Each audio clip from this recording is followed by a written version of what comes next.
and welcome to our inaugural session for Ladies Study Group Plus Share Your Skill Forum. We are so proud of our members' individual achievements, and through this forum, we will provide a platform to showcase this wealth of knowledge and experience that we collectively hold within the study group. Ladies Study Group is going to turn 54 this September, and I'm so delighted to add that this is perhaps the first time ever that we have a business event in our forum where all the panelists are our own members. Truly, truly special. And today we are going to together discuss the business of fashion, as it's definitely time to rewire the fashion system. While fashion executives and business leaders are currently focusing on crisis management and contingency planning, eventually, and I'm sure you're going to agree with me, we will have to shift towards reimagining this industry in totality. Though the duration of the lockdown and the ultimate severity of this virus remains an unknown, it is apparent that the fashion industry is just at the beginning of its struggle. By causing huge blows to both supply and demand, the pandemic has brewed a perfect storm for this industry. So, how will these dramatic shifts in the global economy and consumer behavior impact fashion in the post corona world? And what can we do to rewire the fashion system that is no longer working? Let's hear more about this from our expert panelists this evening, who I'm now going to introduce to you. Welcome to LAD Study Group, Komal Sood. Can we have Komal? Komal, are you with us? Yeah, I'm here. Hi. Yeah. Hi, welcome to LSG Komal. So Komal Sood has studied at NIFT in Kolkata and further attended the Central St. Martin's College of Art and Design in London. A Komal Sood ensemble is meticulously crafted by combining corsetry with tailoring and drapery. With several fashion weeks and runway shows to her credit, Komal's designs are a sought after choice for the red carpets and glamorous events. I know that actresses like Katrina Kaif and Madhuri Dixit and many others have donned her creations at their appearances at award shows and events. So welcome to LSG Komal. Thank you. I'd It's now such an like to, honor. it's our pleasure. I'd now like to welcome Sujata Saragi. Sujata, can we have you with us? So Sujata Saragi is armed with a degree in textile design from Sophia Polytechnic, Mumbai, and has spent over a decade working directly with master weavers, block printers, and artisans across the length and breadth of this country. She has mastered working with the looms, block printing, and embroidery. Today, she works with over 200 artisans at the grassroots level. Her brand tagline is truly beautiful. It is spinning dreams and weaving spells. And this is her ode to all the enchantment that life has allowed her to experience. Welcome to LSG Sujata. Yeah. I would now like I would now like to welcome Malika Verma. Welcome to LSG Malika. So Malika is the co-founder of Malika's Kantha collection and self-help enterprise, She, with her mother, Shamlu Dureja. She has ably blended fashion with a social cause. With two simple visions of sustainability and empowerment, she has strived to support nearly 1,000 rural artisans through employment and consistently been working towards the revival of Bengal's heritage hand embroidery, Kantha. MKC has been exhibiting internationally for 3 decades, especially in US and Europe. Malika has also co-founded Moda Heritage, an initiative to revive the hand embroideries of India. Welcome again, Malika. Thank you, Dia. Thank you. I'd now like to welcome our fourth panelist, Ruchira Kandhari. Ruchira has studied fashion at NIFT Kolkata, where she won the Best Designer Award. Her label Ecru began as a small shop on the ground floor of her home and now has expanded to a large and successful three-storied boutique in Kolkata. She has a team of karigars, stitchers, and pattern makers, working in tandem with weavers from Murshidabad and Bengal to keep the vibrant culture of Bengal alive. Ekru has also been a part of several fashion weeks and boasts a celebrity clientele which includes stars like Sonam Kapoor and Alia Bhatt, amongst others. Welcome, Ruchira, to LSG. Thank you, Dia. Thank you. It's a pleasure. I'd now like to welcome Vibha Kejriwal.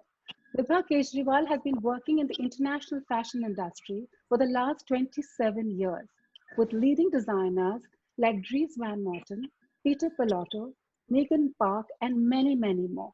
She has been strongly influenced by the different lifestyles and cultures and believes in the natural blend of traditional with contemporary global fashion.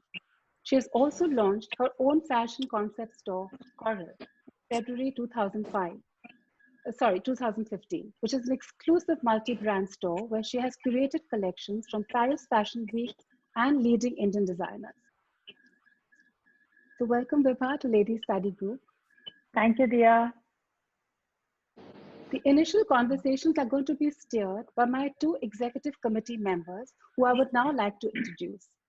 Sucheta Mehr has a wealth of experience in the garment and fashion industry. She has been known for her exclusive print, batik, and natural dye range of handcrafted fabrics and ethnic collections, both in India and overseas. I think most of us have been patrons of her stylish label, Earthy Knits, and today she spends more time as a design consultant for both textiles and interiors. Welcome to the stage, Sucheta. Shraddha Jhunjhunwala is qualified in fashion and graphic design. Shraddha has her own brand of kids' soft furnishings and has been professionally working with the fashion industry for the last 6 years and is presently the assistant brand manager for Ritu Kumar. Welcome, Shraddha, to the panel. Thank you. So as you can see, we have 7 dynamic women, all path breakers and trailblazers in the garment and fashion industry. And of course, I'm so proud to add, all of them are our LSG members. So let the conversations begin. And while the conversations are on, I would request my members, if you have any questions, do put them in the chat box below and we will take them shortly. Thank you so much. The stage is yours, Shraddha and Sucheta. Good evening, everybody. I again welcome you all to the webinar. We have 5 members from the Fraternity of Fashion and Textiles who will look after the fresh challenges created by financial and operational roadblock in the so-called fashion. I feel the pandemic has turbocharged the shift to thrift. Therefore, we need a creative vision to bring in new dimensions to make the customer comfortable to return to retail and online. On the other hand, sustainable clothing will require new contemporary attitudes to be adopted to fetch more buyers than ever before. However, retail therapy is a very creative experience and provides deep pleasure. So to find the new normal, we will have to incorporate new shop tactics, which I'm sure you all will talk about them today. Let's begin the chat show. Looking forward to it. Hello, everyone. My first question goes out to Sujata. Sujata, sustainable clothing is timeless and many a times heirloom.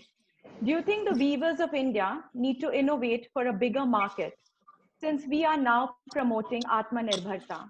And do you think that the realization will reach the grassroots levels? To you, Sujata. Thanks, Shraddha. I feel that sustainability as we know it needs to be practiced by the consumer, the designer, the manufacturers, the artisans, etc., across the spectrum. The fashion and the textile industry has a clear opportunity to act responsibly. There's an urgent need to place environmental, social, and ethical concerns in our consumptions of fashion. The ultimate goal of sustainable fashion is to create flourishing ecosystems and communities through its activity. This may include increasing the value of local production, local products, prolonging the life cycles of materials used, increasing the value of timeless garments, reducing the amount of waste, and to reducing the harm to the environment created as a result of production and consumption. Now, speaking about innovation that you say, I feel that designs can be rooted in tradition, yet they cannot be static. You know, we as designers play a key role in the work of the artisans who are always ready to adapt and work on the new designs. I feel as you know the next gen artisans are more aware and they are more creative and well exposed to newer ideas. You know, as an example, when we travel to Hulia, to the Nodia districts, or to Islampur in Murshidabad, we see that the next gen artisans are all with their laptops, they're aware of what they're doing. They're also working directly with buyers based in Japan and in Europe. So with digital penetration in the villages, it has brought them closer to the market. And we also try and then invite them to our exhibitions, you know, that we have, so that when they meet the consumers directly, they understand what the consumers want. You know, they become more aware of what they want, and then they go back and make those necessary changes and come and showcase that. You know, so it has reached the grassroots levels also.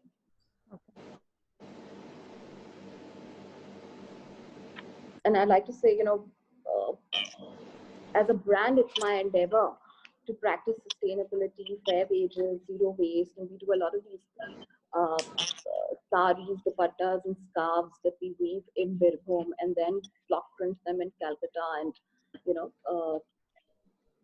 show them at our exhibitions. And I must say, you know, sometime at a party, I met this lady who said that she bought a sari from me decades back, and it doesn't bleed color, it doesn't wear, it doesn't tear away, and every time that she wears it, it's ethereal and timeless, and she gets complimented.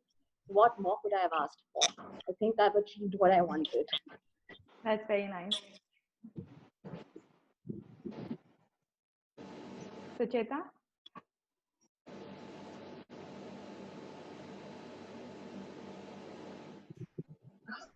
Sucheta, you can take the next question.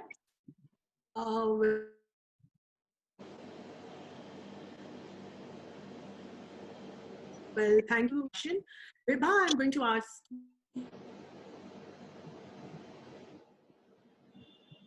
I can't hear her. I can't hear her. Sucheta, I can't hear you. No, I can't hear you. Okay. Hello? Yeah. Can you hear me now? Little bit, yes. Yeah. It's breaking. Vibha, the question for you, Ashin. Are you okay? Shraddha, it's breaking. Yeah, can you hear me, Vibha? It's breaking, Sucheta, your question. Okay, I'll take, Vibha, can you hear me? Yeah, yeah. Okay, I'll take Sucheta's question for her. Yeah. So Vibha, with your experience in international fashion, can you please throw some light on how the market dynamics will change? How your production house will be dealing with the deliveries for the autumn-winter collection, especially for the luxury brands that you are catering to? Okay, thanks, Shraddha. Well, I think currently, just before the COVID, we were all experiencing a fashion boom. There was just too much of fashion, too much of products, too much designers, too many collections around in the market. And the consumer was also in a way pretty kind of confused because there were too many fashion shows, exhibits, pop-ups. So that's the feel that I was getting from a lot of people. So in a way, the COVID acted like an equalizer, you know, like it kind of just, in a very natural way, kind of slowed down the market.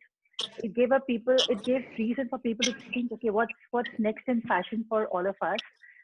For example, in the international market, there were like, of course, the two main seasons like the spring, summer, autumn, winter. Along with that, a lot of designers started to present their pre-collection, their capsule collection. Then there was resort, there was cruise, there was this capsule collection. So people, there were too many fashion shows. So what I feel that what I have understood with a lot of webinars and the news articles that I've been reading over the last few months, that COVID has kind of like slowed down people, give them a reason to think. Also a lot of designers internationally are divided in their views. How are they going to take the season forward? For example, the spring summer 20 are going to be presented in September, whether it's in India or abroad. So a lot of designers are rethinking whether they should go ahead with like Chanel or Burberry want to go with the live fashion shows, whereas some designers like Gucci, Prada, Dries Van Noten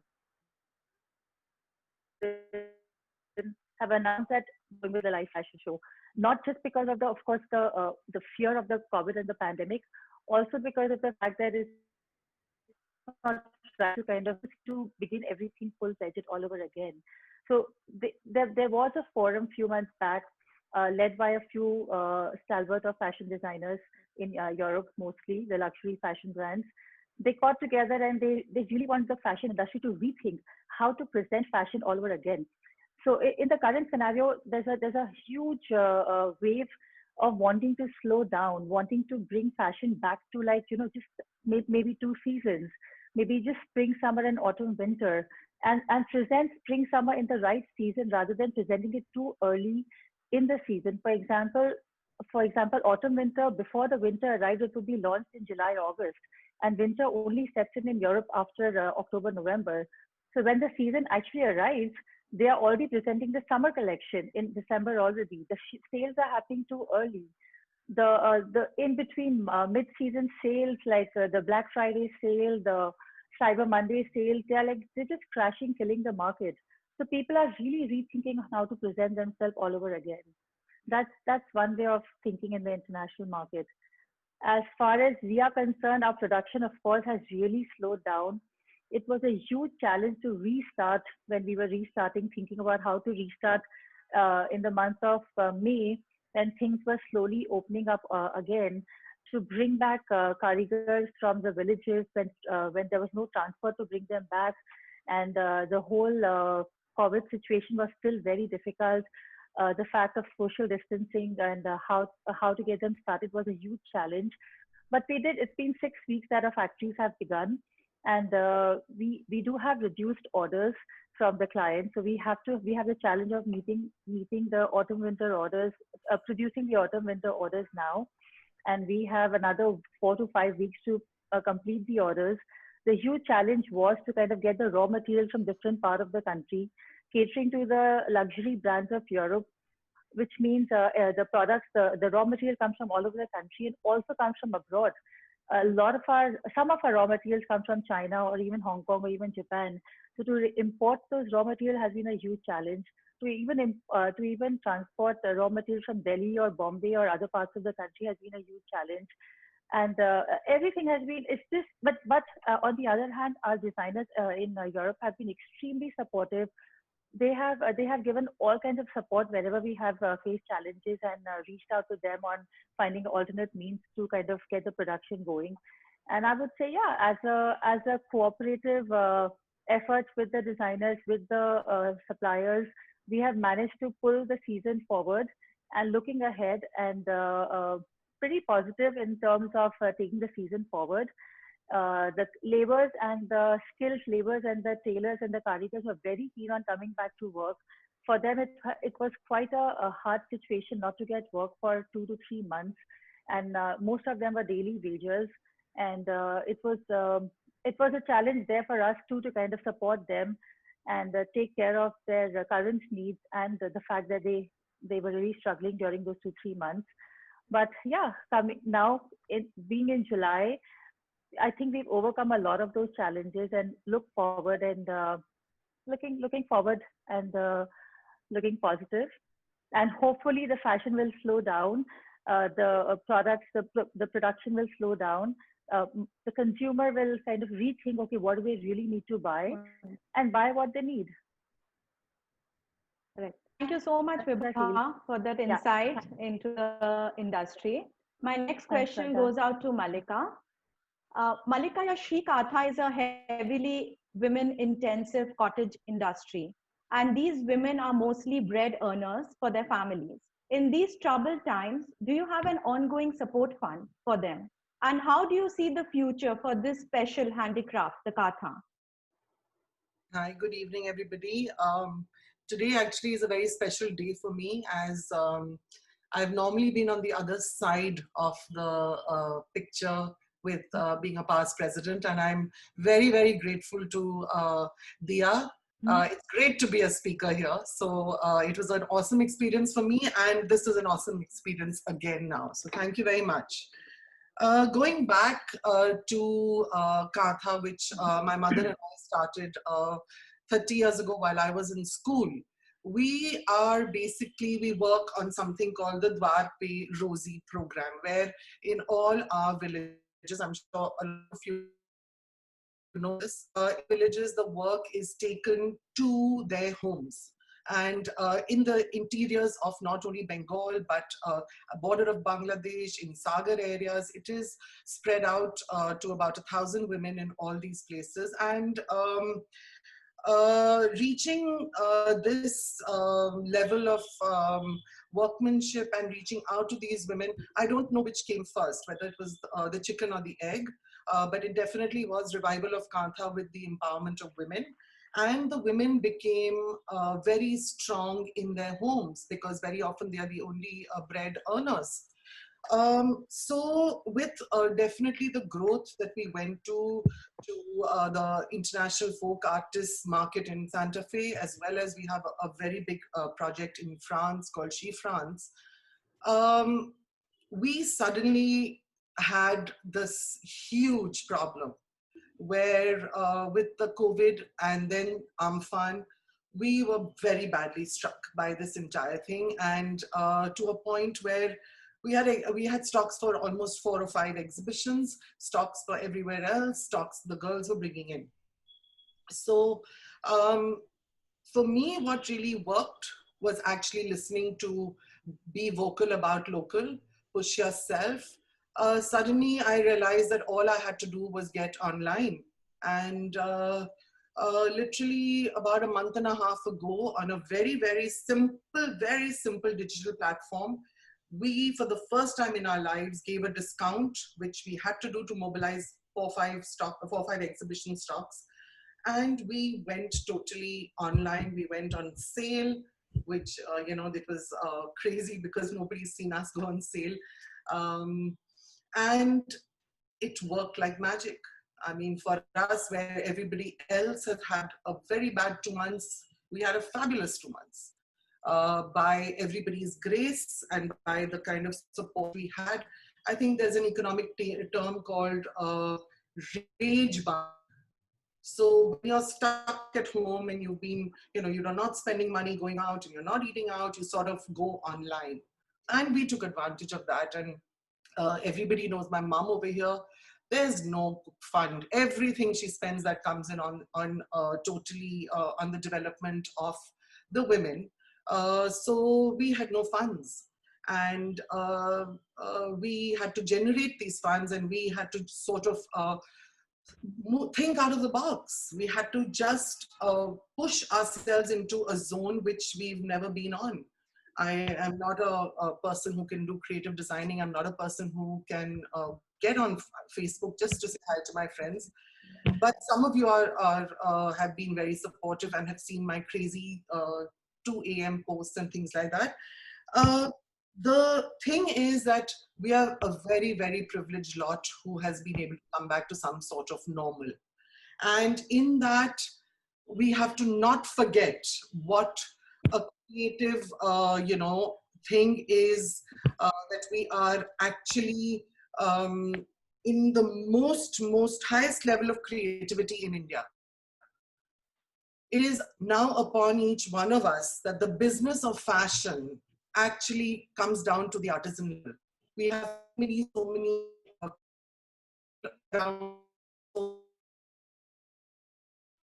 this kind of a thing, and we are in it again. And it is absolutely in our hands, up to you and me. It's your problem as well as my problem, not just the people who are sitting. You have to become vocal about local. You have to sort of take that decision for the next 2 years that you will support what is Indian. Designers have to come forward to us, to people who are artisan based, and say, here, this is what we have for you, work with us. Otherwise, it's going to be a disastrous. I'm working with a couple of different groups where there is a lot of talk of creative dignity, there's sort of talk of things, but that's not going to be enough. It can't be a handful. It has to be every single one who makes the business of fashion your own business. And it's only in doing that that we can go forward.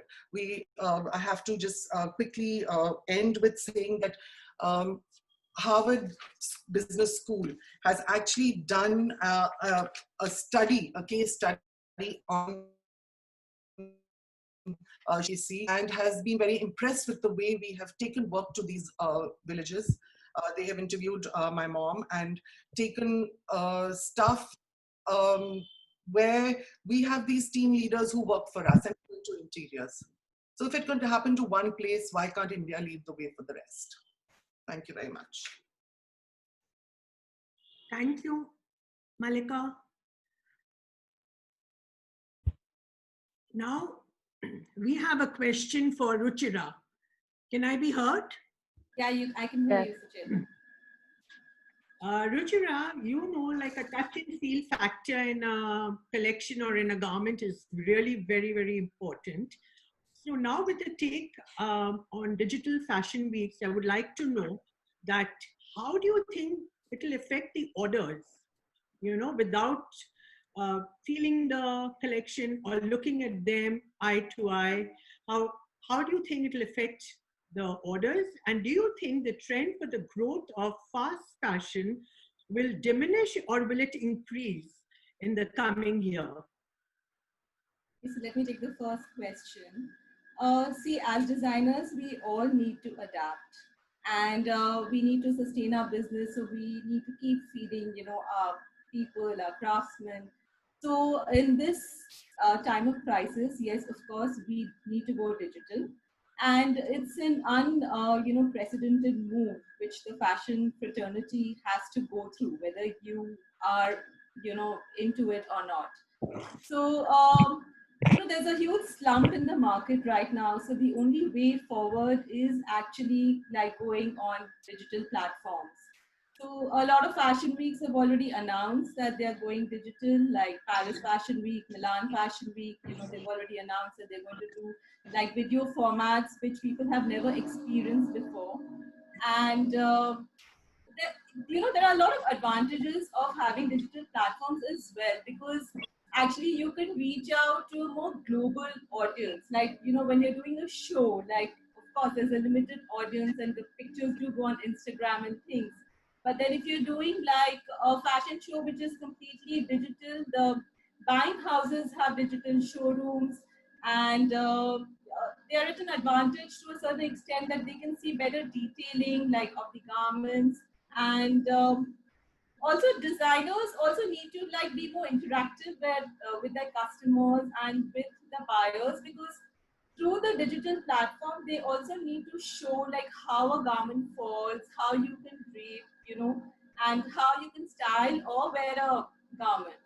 Yeah. And as fashion designers, like, we can't just think of ourselves right now like going to a digital platform. We need to actually collaborate. So we need to like probably like tie up with like a film industry, like tech people, like graphic designers. So we all need to kind of unite to reach out to a wider audience. Also, like through a digital platform, I feel a lot of designers can express more liberally, like like whatever thought they have, or through some visuals, like they can be bolder. But honestly, if you ask me, like, I'm like an old school person. So, for me, like, I feel the touch and feel of a fabric is very important. The experience of doing a fashion show is like completely like different. Like, you know, there's a thrill, there's so many people involved, there's like choreographers, there's like lightmen, like, you know, like models. So it's like a huge fraternity involved when you're doing a show, and the buzz of a fashion week can't be like replaced through a digital platform. So both have their advantages and disadvantages, but you know, in this time of crisis, I think we all need to adapt and we need to move on. And for your second question, where I feel that fast fashion, no, I think fast fashion is going to take a backseat, you know, because there's going to be complete abandonment of fast fashion. Also because the fashion industry contributes to 10% of, you know, the carbon emission in the world. So we need to like rethink before we buy a piece of garment now. I mean, you know, we're already facing like, you know, challenges of COVID. So you don't want like, you know, more environmental disaster. Like you want to actually, you know, have the environment around you. So the consumer's going to get like much more conscious now about buying. Like they're not going to just pick up something because, oh yeah, okay, this is in fashion now. Like, you know, you're going to rethink and you're going to like buy like sensibly. So I think like consumers are going to buy like clothes which are going to be more everlasting. And as a brand, like, you know, I have my own brand called Ecru. So we honestly believe in like everlasting fashion.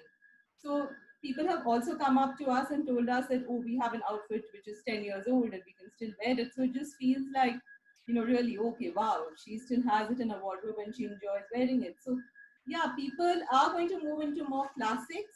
And actually, you can do a lot with like if you just have a simple kurta, you just invest in like one simple ivory kurta. You can team it up in so many ways. I mean, you can pull out your grandmother's jamewar shawl. You can wear that to a wedding, or you can just like wear a crossbody and wear it out to, you know, a lunch. So yes, you have to like kind of rethink as to what you're buying. You have to become more conscious as a consumer, and fast fashion is definitely going to subside.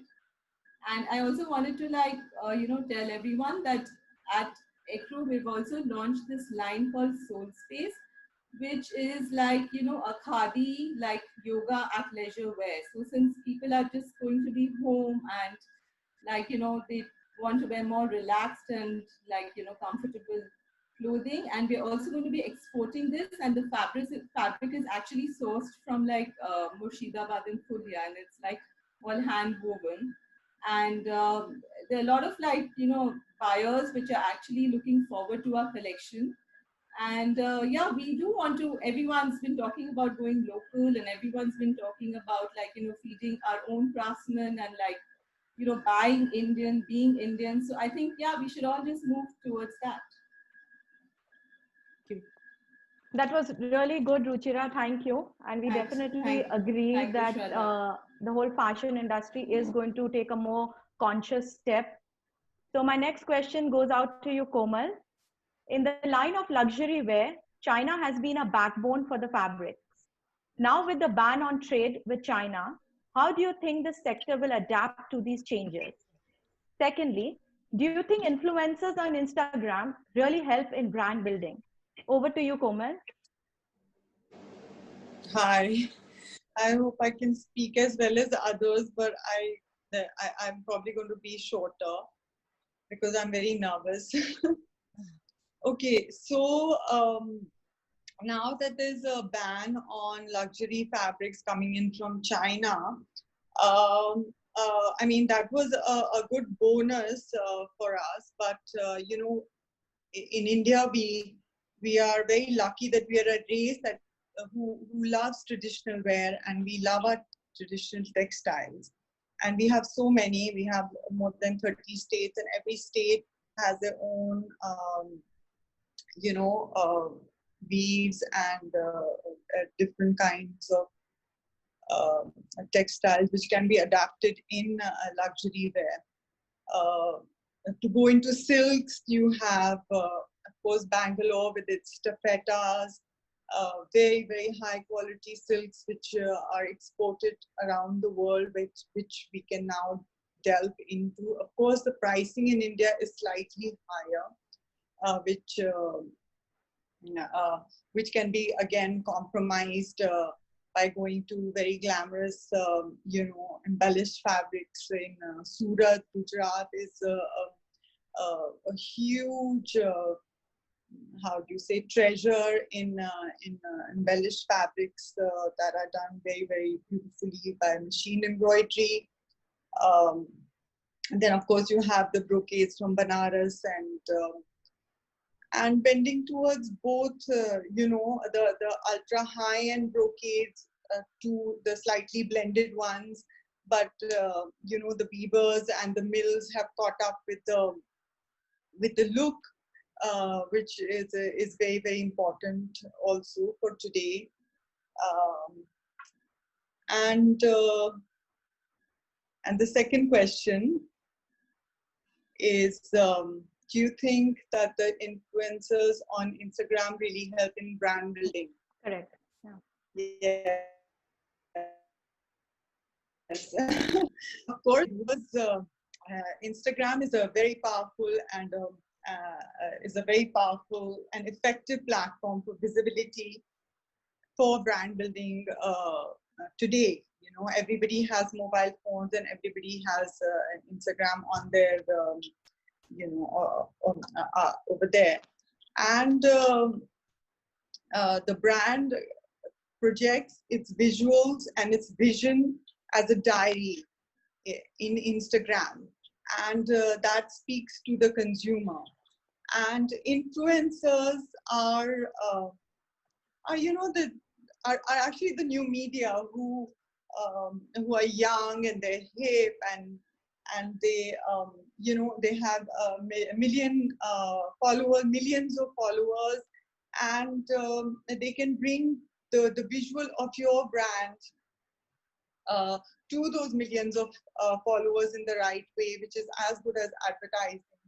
The new effective way of working is now collaborations between the brand and influencers, to bring visibility. And then of course there is celebrity dressing, where Bollywood is also really, really big, where an image of an actor wearing your clothes or accessories, can reach different all parts of the planet. And that's again a very, very effective way, visual way of taking your brand across the world in visibility. Yeah, that's what I had to say. Thank you. We can do a rapid fire question for all of you, which could be fun. And to begin with, all of you can reply one after the other. I am asking you, Komal, a fashion trend of your mother that you admire. Bright lipstick. Okay. Yeah. And a fashion trend of the young generation that you don't admire. I don't know. Neon colors. I'm not very much into very neon colors. Okay, great. We could have Malika. Yes. What about you? Oh, the same question? Yeah. I have no choice about the first question, the fashion trend of my mother. I think everybody knows the answer. She only wears Kantha. So I admire that. I admire what she has done absolutely in all these years. A very, very difficult fashion trend to fall into. I'm trying, if you see, with this little bit of Kantha, but I'm going to keep trying that. The second one was about the younger generation. Yeah, so, you've got 2 daughters. Yeah, so for me, fashion is really who you are and what you are. And if you can carry it off well, and you have a mirror that tells you you're looking good, that's, I don't think there's anything about anybody's fashion which I don't agree with. Thank you. Ruchira? Yeah, from my mom, I think my mom is like a really elegant lady and she loves to wear pearls. So that's something which I would love to endorse. I think pearls goes well with like everything. And with my daughter, the younger generation, I think they're only wearing ripped clothing all the time. So I think I'd stay away from it. Yeah. Too much of one kind of clothing. Yeah, too much of the same, and they all look like clones. So I just feel that they don't have their own identity. I agree. Well, now we'll take it to Vibha. Yeah, hi there. So, well, I would say my mom is more a sari dresser. I've always seen her in very graceful saris. And I think sari is something that everybody calls very graceful and evergreen and very classic. And I love to see her in that. And I love to see myself in that too. And I love her very classic old vintage jewelry. So that's something that's like heirloom for all of us. And I think that's irreplaceable. And as far as the kids are concerned, I have, yes, grown up kids, but I would say, yeah, I need to like I respect their fashion. I dislike it. However, I would say, yes, being into drugs is not fashionable, and that's something I detest. True. That was a great point. Yeah. Okay, now Sujata, we should hear from you.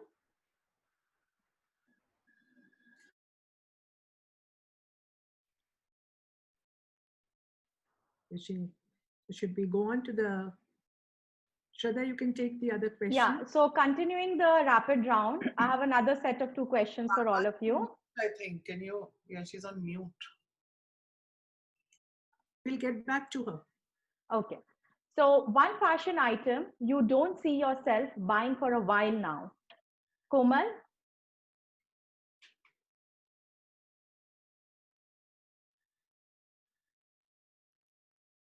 She's mute. Komal? She's mute. Yeah. Unmute. Is it Yeah, unmute? Komal. So Yeah. one fashion item you don't see yourself buying for a while now. Maybe like platform heels. Okay. How about you, Malika? I never bought stuff which was too much in fashion. But I do see in the last 3 months, I've worn a lot of kaftans in my true signature style. I hope I'm able to continue that so I don't have to wear anything else anymore. Okay, great. Vibha? I don't see myself buying anything, a tight leather trouser or jacket for sure. Great. Ruchira? Animal prints. I don't like animal prints. I think like they should just be left for them. I mean, why would we want to wear animal prints? Okay. Sujata, are you back? Yeah, I don't see myself buying anything for the next 2 to 3 years. I have enough of everything that I need. That's great. Okay, so the next question is your favorite type of accessory that completes your look. So when you step out, you think that accessory completes your look, is all about you. So Komal? A sling bag. I love sling bags. So yeah, even for whether it's for the day or for the night, even my night clutches have a sling, maybe a nice chain with, I like sling bags. Nice accessory. Malika? Actually, I love wearing earrings and my neck pieces. But for me, I think my biggest accessory, which has given me a lot of trouble in the last 3 months, is my hair needs to be right. And I've I think that goes for all of us right now. That's if my hair is okay, I'm okay. I don't need anything else. So it's been a struggle. Okay. Vibha? Usually I really don't care too much about accessory, but yeah, I do kind of either wear a earring or a neck piece, and I do enjoy wearing it. But I don't think my look is complete with it. I don't need an accessory to complete my look usually. Oh, that's great. How about you, Ruchira? I think statement neck pieces. I think, Shraddha, you've always seen me with very bold neck pieces. Absolutely, yeah. Yeah. So and that how about you? My look. How about you, Sujata? I love bangles, be it wooden, be it glass, be it resin bangles. I mean, I just feel they're very nice and funky. Okay, I'd love to wear them. That's nice. Dia, would you like to join us, please? Thank you so much, Ratha and Sucheta. That was beautifully done. And before I move on to the audience questions, I have to ask all of you, now changing rooms and things, draping saris, trying them on is really something that we are a long way away from. How is it going to affect all your individual markets? Because, unless you really feel a fabric or try it on, it's hard to take a decision to buy something. So how is it affecting each and every one of you? We can start with Malika. What do you feel? Uh, yeah, so it's actually been quite fascinating for me because I never expected this kind of a reaction to Katha, because Katha is very uh, touch and feel thing. And in the last 2 months that we have sold online, in fact, I just got this message as we were talking, it came up that thank you so much for the dupatta. It's much more beautiful than what I saw online. Ah, Mhm. lovely. And on our website, we have many such comments. So I agree with the thing. I feel if you have a standard that you are, living up to, like for us, it's embroidery, and everybody knows that we do fabulous katha. So I feel you need to have your own standards correct, and people trust you on that. I mean, I'm not sure even the fittings have sort of happened. So I feel you can take this forward like this. It can be something. What about you, Komal? Because I know you have these beautiful fitted gowns, etc. So how are you dealing with the fact that trials are becoming harder now? How does it work for you? Well, ever since we've opened, that was early June, we're actually selling wedding wear because, it was a wedding month and we were like really, we were quite overwhelmed, to see the customer walk-ins and, conversions of buying for wedding wear. But yeah, sorry, coming back to the gowns, nobody's tried a gown in June. So, but Yeah, correct. but we do make them in UK and US standard sizes. Sizes. So if that is your size, you don't really need to try it. So we do sell online quite well. Yeah. Okay. What about you, Vibha? Well, I would say if you trust a brand, you know what to expect. So usually, if a consumer knows what they're buying, like if they're buying a particular brand at my Coral Concept store, if they're buying a particular brand, they know what to expect. So they don't get a shock when they receive a online, like if they make a selection online and they receive a piece, they kind of know what they're expecting.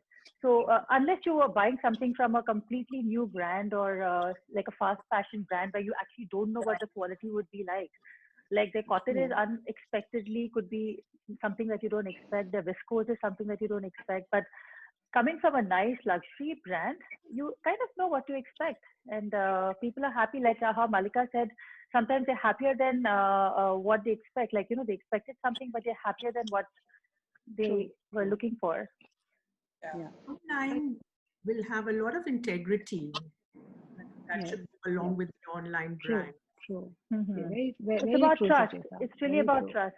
Yeah. And I think we have to all realign our thinking also now to this new normal and, understand that we can't start trying on every single thing that we want to own now in the future. So we're going to take some audience questions now. The first question is from Dr. Rupali Basu. So Rupali, can you please unmute yourself and ask your question? Okay, it was really nice listening to all of you. Wonderful to also Dia, wonderful, endeavor that we have started the new thing, talking about our own skills. And because the topic was, business of fashion, I thought that a business question to ask you all. Anyone can answer. I was thinking that we do our businesses in a kind of a small manner. Employment is also quite a few number. And scalability is one of the components of business. So how do we have plans of scaling it up, where we are supposed to employ more women, more men, whatever. I would always prefer, as women entrepreneurs, employing more women because they need to, come into the financial activities and becomes more financially inclusive. So what is your idea of scalability? How do you, and when the businesses are scaled up, they become large, it becomes very different. The way we operate in a small business and operate in a large business. So what is your comments on, any of you can give me an answer on scalability? I think Vibha could do that. Well, I would say at this time, I would focus on not letting go of people rather than scaling up, because for the next few months, we are really focusing on the fact that we can employ all the people that we were employing and not letting go of people, because that was a huge challenge for us to keep the business going, keep the employment going, making sure that everybody gets their due salary rather than employing new people. And to answer her question, scalability has always been, with growth, you look at scaling up your business. In our business, we employ men and women equally. In fact, a lot of our merchants and designers are women. A lot of our hand embroidery or the finishing, we employ a lot of women. And we absolutely don't discriminate men and women when we're scaling up. But for the next 3 to 6 months, I'm not sure how scaling would be possible. It's more about sustaining what we have. The timing of scalability, you mean, when this is not the right Yes. time, but It's maybe not the later. right time. Yes, later for sure. Unfortunately, many of them are even changing their trade, the craft. We know of Ari embroiderers and all who have become wall painters. But Pali, just to add a little bit over here, I think the number of forums that are trying to work towards artisans getting back into the array of textiles and hand embroidery and all other kind of crafts that India is known for. I have a feeling it's really, like I said, it's really up to us. Each one of us has to make sure that we buy Indian so that we do not scale down. The fear is to scale down, and I think it's a very good point. I think we have to make sure that this doesn't happen.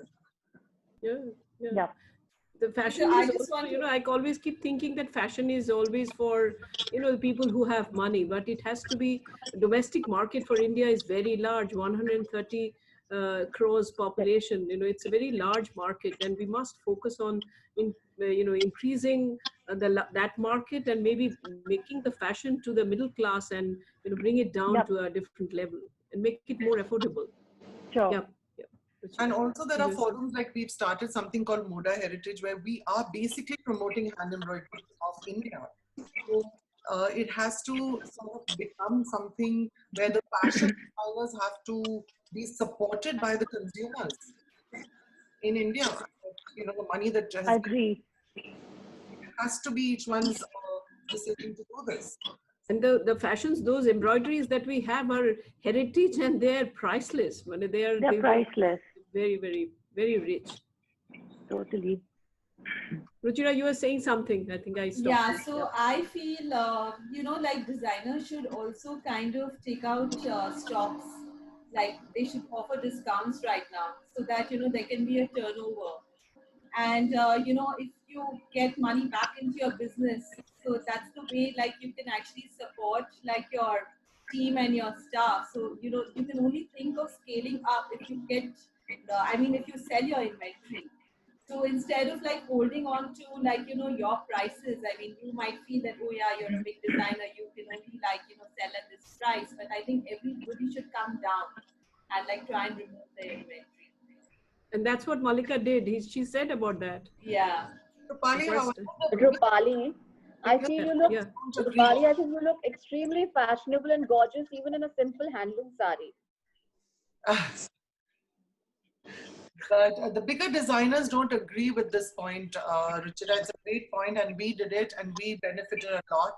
I think, yeah, we should. But the bigger designers don't agree with this at all. And there's been huge discussions on the fact that if we are good, we can wait a while and we'll get our price. So, whatever works. Yeah, there's always a conflict. There's always a conflict, It yes. works for us. Like we had to do it. It was a need of the hour. We did it. So well said, Malika. So we're going to ask the next question now. And this is from Anu Dalmia. Anu Dalmia, can you unmute yourself and ask the question, please?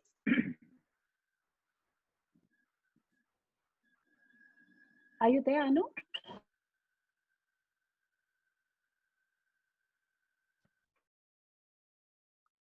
I think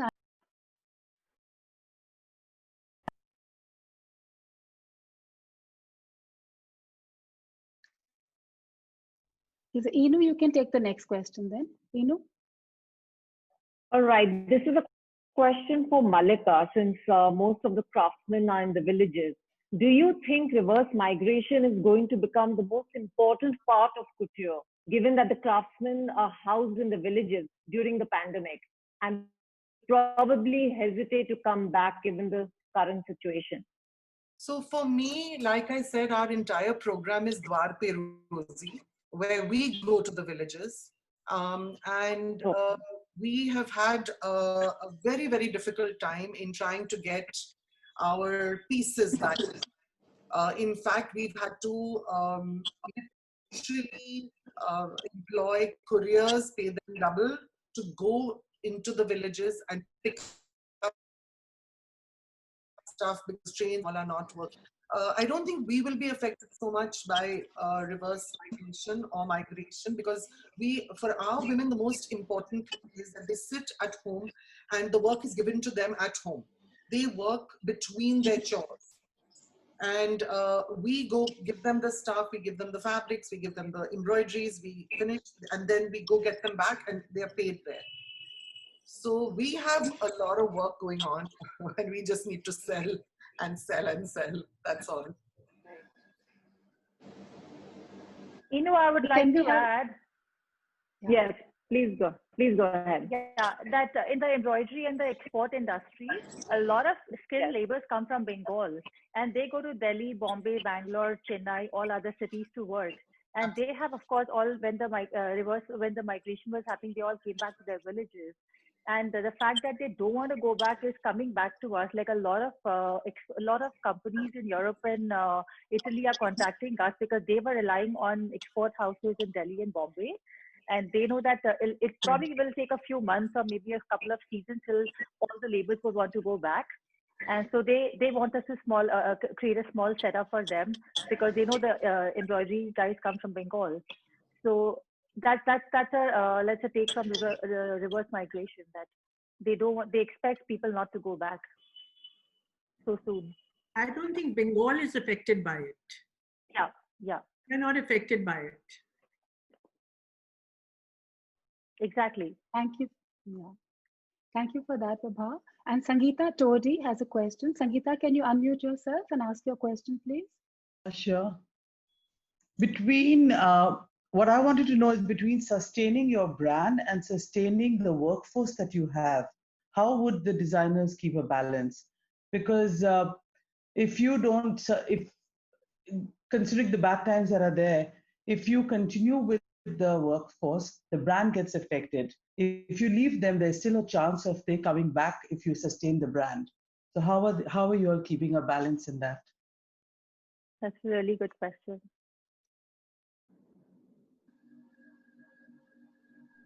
Who wants to take it?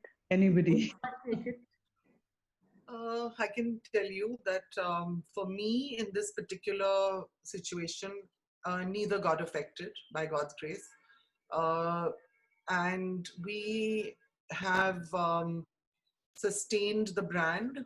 Like I said, it was a COVID discount and people, it was a once in a lifetime discount, which I hope we never have to do again. But somehow the brand never got affected. People were just so excited. The kind of phone time I have spent in the last 2 months talking to people who've said, oh my God, thank you for this discount, because we have been able to buy stuff from you. And immediately I was able to mobilize that money straight away into the villages and pay the craftsmen and get more stuff and, just work. So somehow I didn't get affected by either. The discount did not mean I was selling cheaper stuff or bad quality stuff. It was just to mobilize my stocks and help my artisans. Yeah, genuine discount, very genuine. Yeah, so I don't think the brand was affected because I'm back with those same pieces, some which didn't sell, back on the website with the same pieces, the same price, which, people are buying. True. In our luxury export factory, for example, for us, we do have orders and we are trying to balance it out, making sure that all work units get some work. Everybody kind of gets some work to kind of sustain themselves. We were very fortunate that some of our international buyers also offered to kind of create a donation fund for the workers. And they really cared for the workers and the fact that they are daily wagers. And we really made an effort to support them as much as we could. So that, can I add quickly over here that our Chief France, which is a property which is extension of ours, they have really supported us. They have given us advance payments. They have made sure that they will pay. I mean, it's been incredible. Fabulous. Yeah, agree. Thank you. Thank you for that question, Sangeeta. I'm now going to ask my Vice President, Sumita Dee, to please say a few words.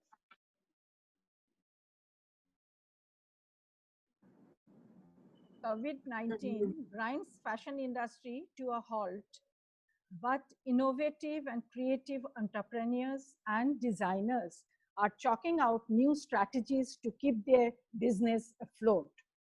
Virtual stores are the new normal. We thank our amazing panel on the business of fashion, Ms. Kamal Sood, fashion designer, Sujata Sarogi, textile designer, Malika Verma, social entrepreneur, Ruchira Kandari, fashion entrepreneur, and Viva Kejriwal, business entrepreneur, for sharing their ideas and strategy of rethinking in the new normal. Also, we thank our members, Sucheta and Shraddha, for sharing the conversation with pertinent questions. We thank all our members and the media for their support. Stay safe, stay stylish. Now I hand over to President Diya Jaiswal for the announcement of the program. Thank you all. Thank you so much, Sumita Dee. And thank you all once again, our panelists and everybody else and our members too, for sharing such a lovely evening with all of us today. Today, I have completed 1 month as president of your organization. And in this 1 month, we have done 5 events in diverse fields. So I would also like to take this opportunity to thank all my Wonder Women, my committee, and my entire team at our LSG office. They all silently work so hard behind the scenes from their homes to put each and every event together so seamlessly for all of you. And I'm truly grateful to each and every one of them for being by my side constantly and virtually too. I would also like to add that the Share Your Skill Forum has been created only for you members. So should you wish to share your skill with us on this platform, do send us a WhatsApp message clearly detailing your industry and your role. We are planning future webinars on this format too, and we will be in touch soon. Also, as we are living in a socially distanced environment, we at LSG are doing our best to stay connected with all our members. I would request each and every one of you to join us on our social media handles, Facebook, Instagram, and YouTube. There are many advantages there. Over and above our upcoming event announcements, you can also enjoy images, videos, and other interesting event updates and recaps. Plus, you can watch any event that you wish to, or you might have missed out on. So do press the like and follow button on the Ladies Study Group social media handles and stay connected with all of us there too. Thank you all once again. Stay home, stay safe, and as our panelists have said today, stay fashionable too. Thank you so much. Thank you. Thank you so much. Thank you. Thank you. Thank you.